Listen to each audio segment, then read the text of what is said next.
They've determined what we view as mental health. They've determined how people are supposed to live and is implicitly imposed. I think that holding back, it's exhausting. Be there with them. It's not enjoying that they're suffering, but it's trusting in what that suffering will lead to, something better on the other side for them. By letting the problem determine the modality that we're doing. Identify what is our concern, and we develop our question, and we find the gaps. We're looking at the needs that is a better fit to the real world instead of this. Hello, Lewis. Thank you so much for being here with us today for Chung Huong Institute podcast. Yes. Well, thank you for having me, Suchendra. Lewis, you do so much work. I mean, you are the executive director of the Rocky Mountain Humanistic Counseling and Psychological Association. I'm going to assume you have your own clients. You're managing so many people. You've written books. And tell us a little about yourself. I mean, how do you manage all of this and still remain so calm, so peaceful?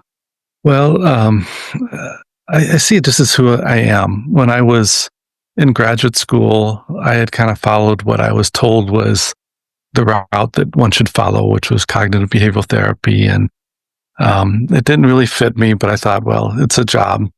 And then I discovered existential psychology and humanistic psychology. And for me, it was like finding myself in a lot of ways, that people who were thinking about, writing about the things that I was thinking about. So it just became natural. And I think a lot of people drawn to this approach tend to feel that it's about who they are as a person. It's not just about what they do as a career. And so that's very much the way that I feel. But I also have this deep belief that existential and humanistic psychology are needed in the world, and they can help transform the world in some really positive ways. And that is a deep value of mine and something I think is really needed right now.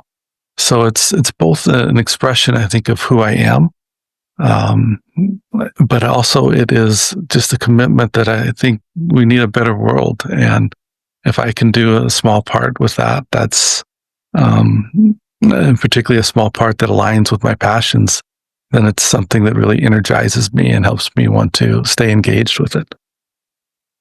How does that tie in together? I mean, we have humanistic psychology, and humanism assumes people are inherently good, right? Existentialism says beings are neither good nor bad. So you have these two polarities almost. Yeah. That I think they blend together and balance each other really well. Existentialism has a reputation of being dark, which I think is a misunderstanding of it. I find existentialism to be very optimistic in a lot of ways, but it's a more of a realistic optimism. And in humanistic psychology, it certainly brings in that optimism, that positive view of human nature. At times, I would say it goes a little too far to that, and it needs some balance there. So I think they fit together well. And my belief is that we have a basic potential and drive for good, but we also have a basic potential drive for doing harm or what could be labeled as evil. And these are inherent in our human nature. So this desire for growth, to become better, I see that as something that is innate. But often by experiences and other things, this other potential in us for doing harm and destructive things can come more to the forward. And I tend to think that the greatest protection that we have against doing these harmful or destructive things is our own awareness of a potential for evil, and looking at that, engaging that self-awareness, that reflective process, so that we can recognize our potentials there, and that helps for us to be able to further actualize this more positive side of ourselves. So the potential for good and evil, they're not something that are these separate things as we often want to see them, but they're inherently connected to each other. And that when we understand that, we can recognize that our realistic looking at our own potential to do and participate in destructive things is part of our ability to extenuate the positive. Yeah, I always say to people that good people can do bad things, bad people do bad things, good people lie, bad people lie. Yeah. And all of this, isn't this just human nature? Yeah, it is. And human nature is complex. It's paradoxical. And yeah, I think we have to be able to appreciate the complexity of what it means to be human. I mean, what you're saying, it just feels like such an embodiment of humanistic. I don't know if I would say therapy or psychology or the embodiment of humanism in general, right? You're encouraging both self-awareness here, reflexivity. Yeah, yeah. I think it's in my understanding of them, it's core. Of course, there are a lot of different ways that these terms are understood and applied, even different approaches to humanistic therapy. But I think at the core of them, yeah, we need to look at that awareness, look at that potential, and do so with a compassion as well. How do you practice self-awareness when the whole world feels like it's falling apart on you? It's a wonderful question. For me, it becomes all that much more important. It's something I've been reflecting on quite a bit the last several months, even a little bit more, and looking back at my own just development there. And when I was in my 20s, late 20s, and finishing up my internship, I just had developed a real commitment to the importance of facing myself directly, facing the world directly. And I found in doing that, it wasn't as scary as what I think a lot of people think it can be when you develop and cultivate the habit of that. That when you go into your own pain and suffering, which often is connected to the pain and suffering of the world, and you do that directly, it often is less painful than when we resist it. That resisting of it, that often makes our pain, our suffering, our angst a lot worse than if we're able to face it. And part of that then is recognizing that joy and suffering, they can coexist in the same space, in the same time, with each other. And the ability to cultivate that, to experiencing joy and experiencing suffering concurrently, is really a beautiful thing. Many years later, when I spent a lot of time in China, got to know an individual, Fu Wang, who developed an approach to therapy, drawing from the writings of Lushine. And the approach to therapy is called Zhimian therapy. And the translation of this is complex, but it basically means to face directly. But that simplifies the broader understanding of this. So what it really is signifying is to face oneself directly, to face others directly, and to face the world directly, which fits perfectly with existential and humanistic psychological principles. And so his whole approach to therapy is about learning to face directly. And when we can learn to do that in a way that holds together these paradoxes of human nature, that's where we start to see some of these deeper transformations where we can embrace, our joy even at really difficult times. So looking at what's happening in the world right now, it's scary, quite often terrifying. I worry a lot for my children, and for a lot of younger people that I care about, and just the whole world with the things that we're having going on. But I also have a deep belief that, if we all find our part in it, and that's part of the challenge is there's so much that's needed right now. It can be overwhelmed by that. But if we look at what can I do to impact individualized, but also maybe to make a little bit of an impact upon society right now, and we're doing that and can do that, trusting that others are also doing that. For me, that's where some of the hope is found. So it's both my individual action, but also being part of a community. And for me, that's a lot the humanistic community, the Rocky Mountain Humanistic Counseling and Psychological Association as a local community. The Society for Humanistic Psychology is a little broader community, but then there's a broader existential community that's often embodied in the World Congress of Existential Therapy that's coming to Denver soon. That looking at these communities and what they're doing, I find some hope in those communities to be able to make an impact in the world. A lot of people are having an existential crisis these days. Yeah. tell us a little bit about what exactly is a true existential crisis? hmm There could be so many different types of them, but core to it, there is generally some crisis of meaning, worldview, sense of self. Tom Greening had a beautiful term that he introduced called existential shattering. And I say beautiful in the sense that it just really captures something important. And I think it fits with that existential crisis. But there's often a confrontation with, meaning, purpose, and these different things in a crisis. And we see that right now, that there's so many people that are coming in that just are feeling helpless. They're feeling like there's not much that they can do in the world. And, for many years of practicing as a therapist, if clients would bring in issues of politics, it often was a distraction. Now it's a legitimate, serious issue for a lot of people that's connected to terror about the future of the world. And there's a number of aspects of looking at it, but one is finding that way to look at it honestly and directly. It's very easy right now to tune out, distract oneself. But when we tune out and distract oneself, the pain, the angst, the realities, they don't go away. We have to find a way to face them. So finding the way to face them and yet not let them overwhelm us is a challenge. And there's a lot of different strategies that I help clients look at. Sometimes it's even involves things like critical media literacy and knowing how to balance being informed with being overinformed. But looking at those issues of meaning. But as people begin to understand and unpack this and how it both impacts them personally, but also that kind of collective, the people they love and care about, that really helps for them to be able to start to look at ways, start to find possibilities of how they can make a difference. But it's not easy.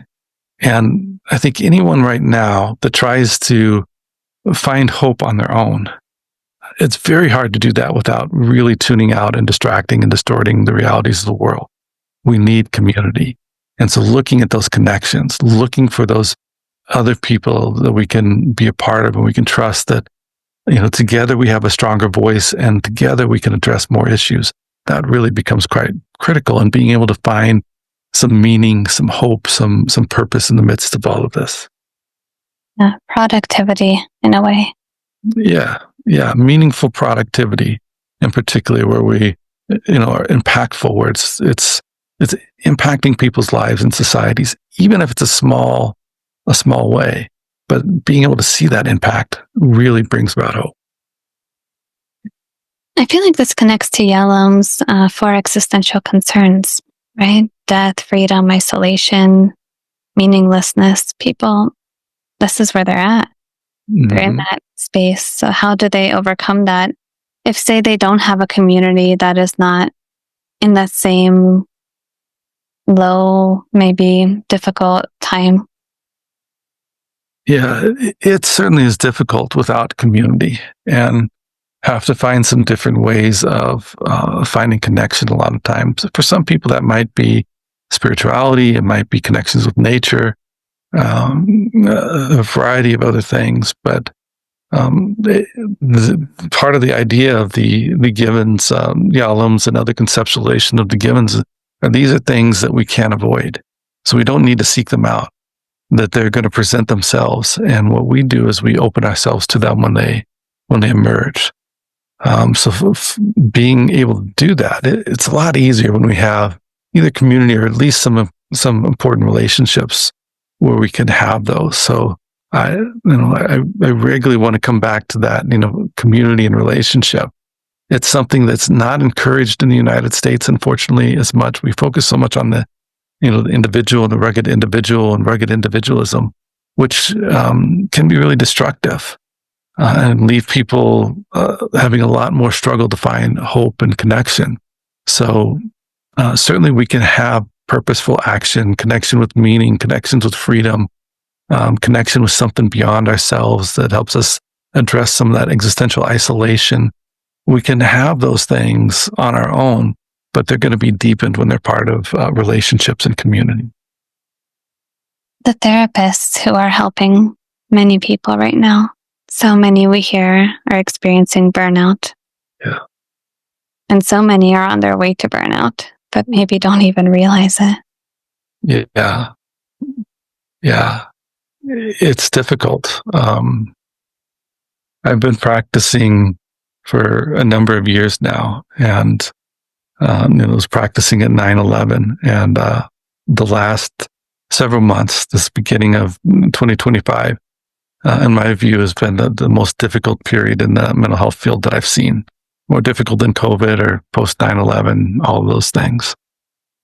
It is difficult, and there's not easy solutions to it. Certainly, we need to do the things like balance, self-care, that's often talked about, and support people doing those, setting our limits. It's hard to set limits when there's such great need. But one of the things that concerns me that I find a lot of therapists do is when start feeling overwhelmed, start to themselves withdraw and distance themselves.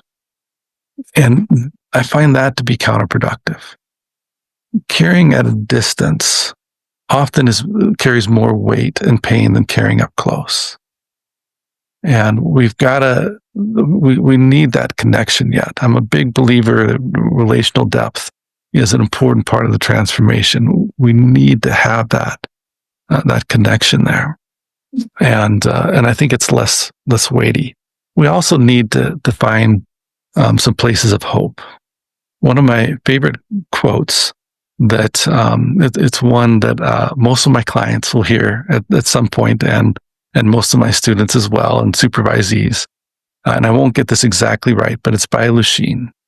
Hope cannot be said to exist, nor can it be said to not exist. The earth at the beginning had no roads, but as many people walked the same path over and over, roads began to form. And I think it's a beautiful illustration of how hope begins to exist.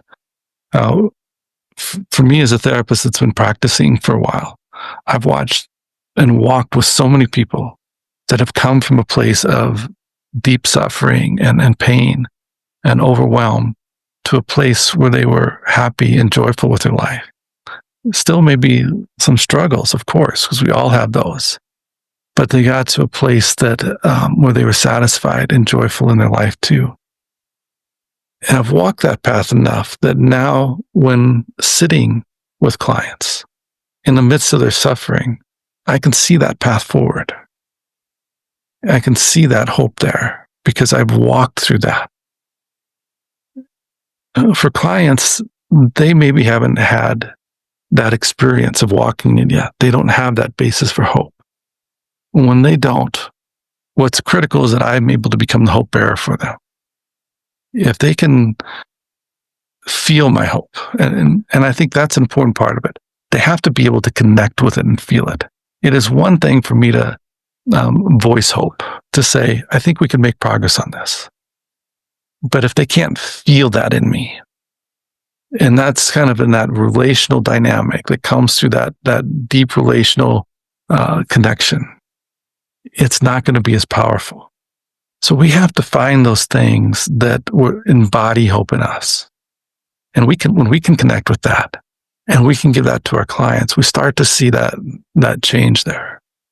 But I'll often find that sessions where I come out with clients where there's been a lot of tears and angst and suffering are some of the most enlivening for me. Not because I revel in them, seeing them suffering, but because I recognize when they're able to go into it, that signifies that there's more hope, that they're going to get to the other side of it. Hope bearer. I love that. Yeah. It seems like that is the right use of power, right? As a therapist, you hold so much power and you're looked up to, and it's how do we actually utilize that? Yeah. Yeah. And hope is, I like that connection of power. I haven't thought about it quite in that way, but I like that because hope is something that it can have so many different directions. And so often as therapists, the temptation is to put the hope in the direction that we choose for the client or that the field of psychology chooses. But that's imposing a belief system. There's kind of a colonizing aspect to that when we do that. And it's problematic a lot of times, and it may not ever quite fit the client. But hope is, with its ability to take these different directions, we can hold hope and believe it in that general sense. The clients, when I've walked down that path, I never knew what their outcome was going to be. And in every case, there was surprises with it. And so I can trust and hope in that general sense, connect with it in that general sense, without needing to have my outcome attached to it.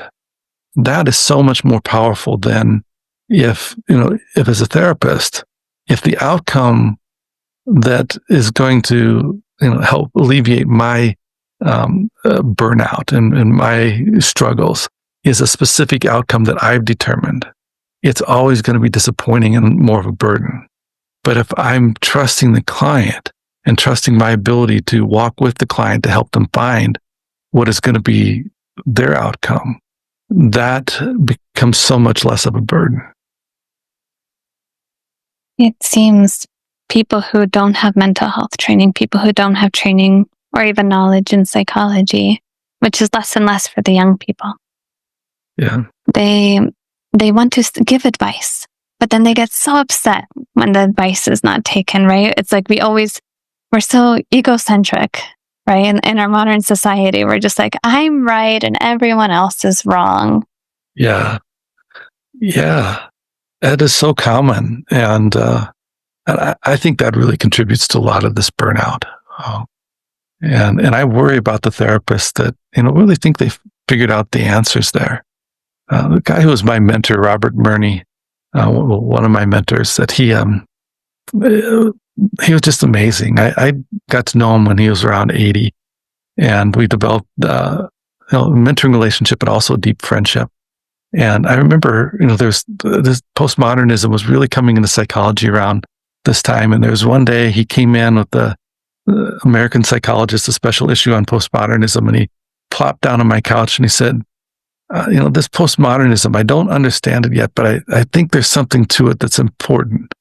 And I want to understand it. And I thought, all right, if I can be like that when I'm in my 80s, I will be thrilled. He recognized that, it's a lifelong process of this learning. And we're continuing to do it. And he was able to value the different approaches. He was a psychoanalytic therapist, but he was a great mentor for me as someone trying to become an existential therapist, and very supportive of the path that I was taking. Really embodied the Nietzsche idea that a student repays one's teacher poorly for remaining just a student. He was very generative in that, and I think that's how we need to be as therapists. So I will tell clients, students, and others, the person I never want to refer to is the one who thinks their approach is always right and right for everyone. We need that humility. And the more that we have that humility in our own approach, the different modalities, but also the direction of clients, and that's where that deep humanism comes in. Because we have to trust clients. We have to trust their potential, their self-actualizing potential, if we are going to not dictate that.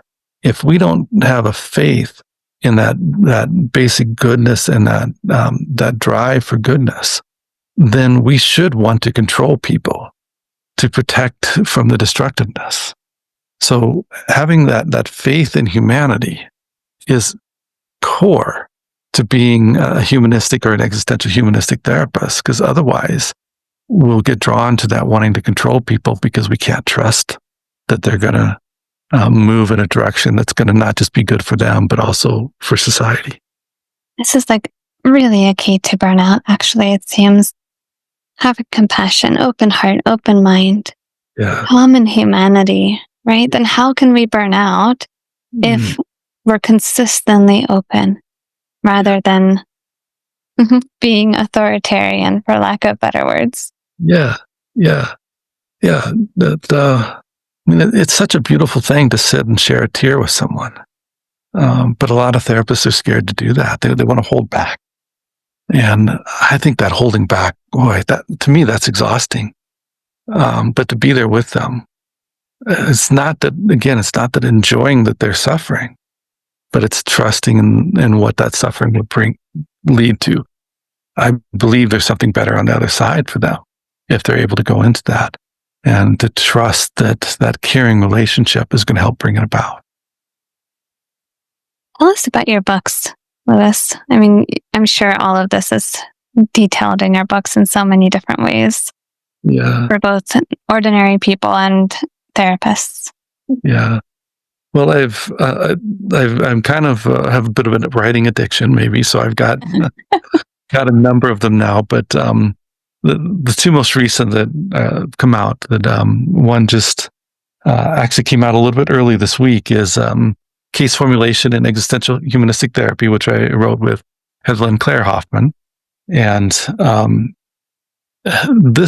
and I proposed this in a second book, The Evidence-Based Foundations of Existential Humanistic Therapy, at the same time when APA Books had asked if I think it's 6 years ago now, if I had any ideas for books that they might be interested in. And I proposed these, and they were fortunately very interested. And I'll be honest, these were books that I tried to get someone else to write for probably about 8 to 10 years, and I failed. So I decided, well, since I failed, I have to write them myself, or write or edit them. And the second book was edited with Dr. Veronica Lack, just an amazing psychologist down in Florida. And they're designed to go together. So the first, Heather and I, we've both taught in graduate programs and doctoral programs in particular. And a lot of these, the cumulative project is to do a case formulation. And we've both had students that wanted to do existential humanistic, and they didn't pass because there was no model. And there are places where at practicum sites, they were discouraged from using existential humanistic therapy because there was no case formulation model, or is perceived that there was no evidence-based support for them. And then there's also difficulty doing research if there's not kind of a model for this.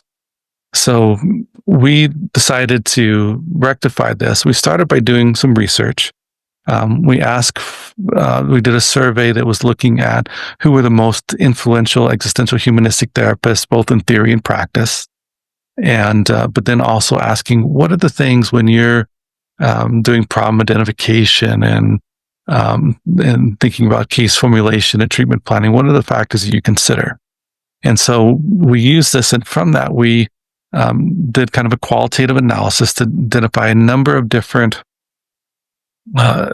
components of case formulation, as well as a number of different interventions that were being identified.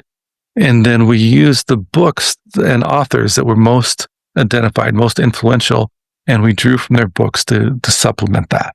And from there, we developed an initial case formulation model and treatment planning model, as well as a compilation, kind of integration of what are the types of interventions that are most common among EH therapists, which you see different language and different ideas, different ones focused on it by different authors. So this is, the first really comprehensive drawing from practitioners and literature list of what the EH interventions are. And after that was developed, I taught it some in China, at the University of Denver, and some other places, and we refined it a little bit. We presented on it, refined it, and we developed our model and wrote it up. And we also have a case that kind of is followed through the entire thing, a case of Rashida, a fictionalized client that we look all the way through, kind of to illustrate how you do the case formulation and treatment plan. And then there's a couple other examples of a case formulation at the end. So that's what this did. But one part of the case formulation then, because this perception is that there's no evidence-based foundation to existential humanistic therapy, which, most practitioners of existential humanistic therapy know that's not true. But because there's that perception, what we wanted to integrate in is, how can you then support the interventions that you're doing and demonstrate the evidence-based foundation? And the evidence-based foundation has three components to it, but we're looking particularly at the research in that part, and in other parts, we're looking at the other components. And so as you do the formulation, you can start to provide that evidence-based foundation for what you're doing to advocate with third-party payers, such as insurance companies, with training programs and other places to show that you're working with it. Then the second book with Veronica Lack, what we did is we looked at an approach to evidence-based practice that's drawn from the 2006 article by the APA Task Force on Evidence-Based Practice. We kind of push back on certain aspects of it, but follow their general model, which has three prongs. The best available research. Now, we argued that their view of research was a little problematic and biasing some types of research instead of letting the research question and context inform the research methodology, which is what researchers are generally taught to do. But the evidence-based practice was not allowing for that or not encouraging that. So we did a little pushback there. The second is competencies, and the third is adaptation for individual and cultural differences. And so the competencies, that aligns with generalist competencies. That's generally there across all different orientations. So Joel Voss did a wonderful chapter looking at competencies, but then looking at it through an existential lens. So it connects with the generalist competencies, but brings an existential perspective to it. And then we did a process outcome approach to looking at the evidence-based foundations. So you have this outcome study approach, which is doing, randomized clinical trials or outcome studies on a particular therapy modality. Well, those are inherently problematic and flawed, in part because they're never practiced in accordance with how someone is actually going to practice in the field for good reason. And also in a lot of those trials, the vast majority of people do not meet the criteria to be included. So it's kind of a fictionalized group of people that a lot of these studies are done on, and there's a lot of other philosophical problems. The process outcome approach looks at the components of therapy. So we developed kind of these components of therapy from our research that talked about earlier, and that guided the interventions that we included, although some, there just wasn't enough research yet, so we didn't have that included. And then we have chapters that, in the second part of the book, that look at all of the different primary components, which includes presence, empathy, working with emotions, authenticity, self-awareness, and facing life directly, here and now work, working with meaning in life, understanding acceptance, genuineness in the real relationship, self-disclosure, and working with the self. And so those are kind of some of the primary intervention strategies done by EH therapists. And in each of these chapters, and this is an edited book, so these were done by different experts in the field in these areas. And they looked at the research foundation, both qualitative and quantitative, covering that first prong. And then they also looked at how do you adapt for individual and cultural differences, that third prong. So across the book, we get the three bases of evidence-based practice covered. And we look at these, and then we gave some examples of some integrative strategies that align more closely with existential humanistic, that included mindfulness, the creative and expressive arts, experiential techniques, and then equine facilitated therapy is a kind of different type of example, which is one of Veronica Lack's areas of expertise. So it really shows broadly how existential humanistic therapy can be practiced consistent with evidence-based practice. And that languaging there was really important, because what I would argue is a broad misunderstanding of evidence-based practice is a lot of people say it's the modality is evidence-based. Well, a modality it really cannot be evidence-based. That's a misunderstanding of it. And if it is a modality, then it's not going to be long until artificial intelligence is going to be able to practice psychotherapy better than what therapists are. Because it will be able to, I would guess, within the next 5 to 10 years, practice therapy with more technical precision than what a human therapist can do. But that's not a worry for me, because I'm confident that it's the human elements and the relationship and the embodiment of these things that are the primary thing that make the difference. So when we look at what I would argue is a correct understanding of evidence-based practice, it's looking at the person of the therapist, and are they practicing consistent with using the best available research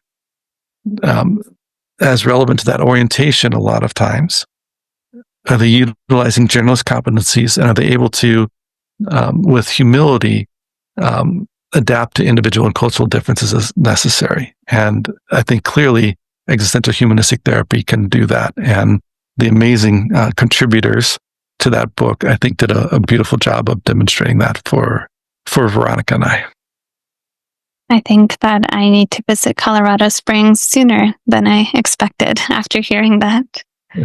Thank you, Lewis. Yeah. Lewis, I know we're coming close on our time, and we have a little ritual here. Okay. Where the previous person who was interviewed asks the next one, which in this case is you, a question. Okay. How can research be more rigorous in these fields such as humanistic psychology, existentialism, transpersonal, etc., these quote-unquote alternative modalities? Yeah, it's a good question.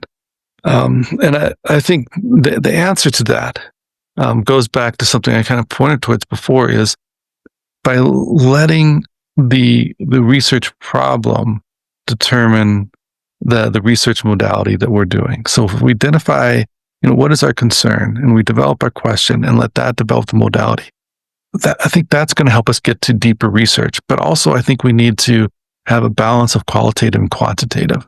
These work together. So often we see them kind of pitted against each other, but they work together. There's aspects that we can't get to in qualitative that we can get with quantitative, and aspects that we can't get to in quantitative that we can get to in qualitative. So we need to be looking at a research agenda over time of how we can look at these and be moving back and forth and dialoguing between quantitative and qualitative to fill in the gaps that we're missing. And one of the things that we really wanted to point towards with this is, while there is a strong research foundation, when we look at these overviews of the research, we find the gaps, and we let the gaps there inform the research that we're going to go. So we're looking at the needs. So often research is driven by the political agenda of the field of psychology, and a lot of the assumptions there, instead of looking at what is going to be unique for the particular modality, and that I think is going to be a better approach, looking for that modality. How can we help it become better at serving the populations it serves? Another thing that I think is really critical for research to become more rigorous is we need to get rid of the ridiculous debate about which approach to therapy is the best approach to therapy, or which is the best for which client based on where they fall into this matrix of gender, race, all of these different things. And instead recognize that all the different approaches have their place. I'm not a cognitive behavioral therapist. If I was seeking out therapy, I would not want to go there. It doesn't align with who I am as a person, with my values. But I also believe it has a place, and it can be integrated at times when appropriate with an existential humanistic approach. But there's some differences in my way of being from a cognitive behavioral approach. But there's going to be some clients, and have been, that have come to me. And in that first session, what I start to recognize is, all right, what they're looking for is going to be a better fit with a cognitive behavioral therapist than an existential humanistic. If we can have deep appreciation for the different modalities and think about how they can function independently, but also how they can be integrated. So how can some existential humanistic be integrated into CBT? And how can CBT sometimes be integrated into EH while keeping their respective foundations? If we approach this with humility and respect for the different approaches, and I think also with that is respect for the clients, and the clients are different and looking for different things, we're going to better serve clients, and we're going to develop a research agenda that is a better fit to the real world, instead of this approach that, in my view, what we've seen is the kind of the Eurocentric Western values have dominated implicitly so much of the field. They've determined what we view as mental health they've determined how people are supposed to live and is implicitly imposed upon clients all the way down. And when we start to narrow into these debates about which approach is better, we're not respecting cultural and individual differences, even when we're doing research that might involve people from different social positions, because we're looking at people from different social positions, but we're pushing them towards the values of people from certain social positions instead of helping them find what's going to help them live the most fulfilling life within their value system. So this is in my view, a complete re-envisioning of what rigorous research means, moving away from methodologies into a place of cultural epistemological humility, where we put trust in different understandings of psychological health that are individually and culturally informed. Yeah, it's funny, isn't it? When we study counseling in the beginning, we have to learn social, multicultural foundations, but then we throw it out the window right after the class, and it's not incorporated. So I love how you're really pointing to the essence, I think, of what's needed now. Yeah. Louis, if people want to learn more about you, your work, and your association, how can they do so? Well, they can. The Rocky Mountain Humanistic Counseling and Psychological Association's website is rmhcpa.org. So that's just R for Rocky, M for Mountain, H for Humanistic, C for Counseling, P for Psychology, A for Association.org. And you can find more about our organization there. We also have a Facebook page, LinkedIn page, Instagram page. And for me, that, through the organization is a great way. But I also have a website, louis-hoffman.com, that has my books, links to articles and blogs and other things. But, I love getting to know people relationally. So my hope would be, if really interested, either come to Colorado Springs to our conference, to one of our CE workshops, to the World Congress next June, or join one of our events online, so that there can be a little more of a relational feel in getting to know that I love writing and love books, but they don't replace relationship. Thank you, Louis, for being in relationship here with us for Chung Huong Institute podcast, and for your time. Well, thank you. I really appreciate it and loved your questions.